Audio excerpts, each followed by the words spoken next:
அதிமுக நிர்வாகிகளில் மூத்த அமைச்சராக இருந்த செங்கோட்டையன் பசும்பொன் முத்துராமலிங்க தேவர் குரு பூஜைக்கு சென்ற செங்கோட்டையன் அதிமுகவுடைய ஒழுங்கு மற்றும் கட்டுப்பாட்டை மீறி அதிமுகவிலிருந்து நீக்கப்பட்ட ஓபிஎஸ், டிடிவி தினகரன், சசிகலா ஆகியோரை சந்தித்து பேசியிருந்தார்.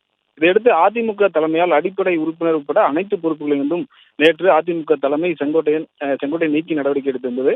இதைத் தொடர்ந்து நேற்று முன்னாள் அமைச்சர் செங்கோட்டையன் செய்தியாளர்களை சந்தித்து 9 முறை சட்டமன்ற உறுப்பினராக இருந்த தன்னை 53 ஆண்டுகால அதிமுக கட்சி பணியாற்றிய தனக்கு உரிய நோட்டீஸ் அனுப்பாமல் கட்சி தலைமை எடுத்த இந்த நடவடிக்கை எதிராக நீதிமன்றத்தில் வழக்கு தொடுக்கப் போவதாகவும் அறிவிப்பினை வெளியிட்டிருந்தார். இந்த நிலையில் தற்போது அவருடைய ஆதரவாளர்களுடன் கட்சியிலிருந்து நீக்கப்பட்டது தொடர்பாக நீதிமன்றத்துக்கு செல்ல இருப்பதாகவும் அதைத் தொடர்ந்து சட்ட வல்லுநர்களுடன் ஆலோசனை நடத்தி வருவதாகவும் தகவலானது நமக்கு தெரிய வந்திருக்கிறது.